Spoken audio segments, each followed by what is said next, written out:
국민권익위원회가 대통령 배우자 김건희 씨의 명품 가방 수수 의혹을 종결하면서 명품 가방을 건넨 최재형 목사조차 조사하지 않은 것으로 확인됐습니다.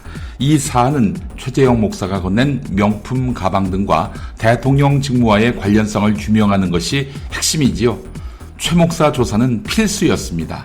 오늘 보수신문 조중동은 한 목소리로 국민권익위원회를 질타했습니다. 보시는 대로 공직자 배우자는 금품 받아도 된다는 얘기냐, 실체 판단 없이도 종결 처리, 납득 못한다, 이런 논리입니다.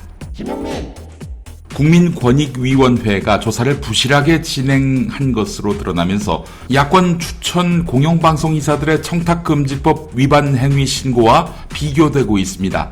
지난해 7월 남영진 KBS 이사장의 법인카드 부정사용 신고를 접수한 지 이틀 만에 현장에 조사관을 파견해서 조사를 벌인 권익위원회인데요. MBC 최대 주주인 방송문화진흥회 권태선 이사장과 김석환 이사에 대해서는 이례적인 현장 조사를 벌였습니다. 이때 강제 수사에 준하는 자료 제출 요구도 이어갔는데요. 논란이 됐습니다. 그러니까 김건희 씨만은 대놓고 봐준 셈입니다. 국회 18개 상임위원회 중 11개 상임위원장을 임명한 더불어민주당이 하루 만에 상임위원회 회의를 열었습니다. 과방위가 그렇습니다. 여기서는 공영방송 지배구조를 개선하는 방송 3법 추진을 논의했습니다.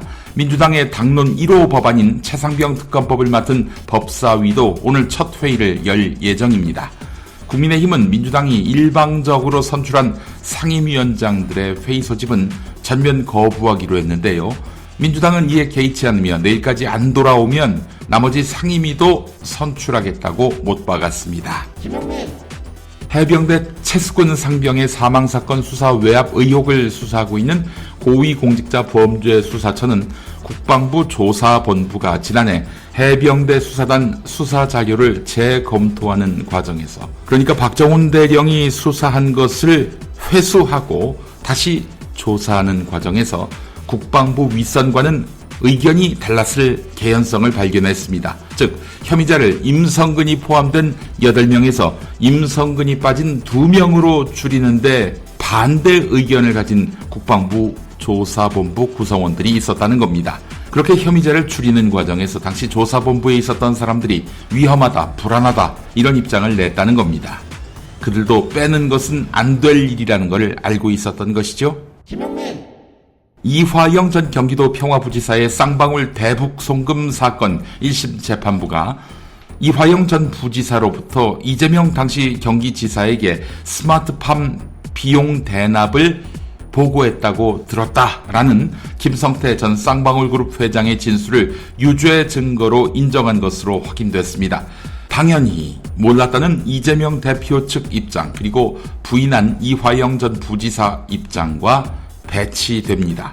신진우 부장판사는 쌍방울이 북한에 보낸 돈이 이재명 대표와 무관한 주가 조작을 위한 밑작업이라는 국정원 문건을 배척하면서도 김성태의 말은 믿어준 것입니다. 검찰은 이 건을 들어 이재명 대표를 또 기소할 방침입니다. 강원도 강릉에서 올해 첫 열대야가 발생했습니다. 올여름 첫 열대야는 지난해보다 닷새 빨라졌는데요. 당분간 전국 대부분 지역의 낮 기온이 30도를 넘는 무더위가 이어질 것으로 예상됩니다.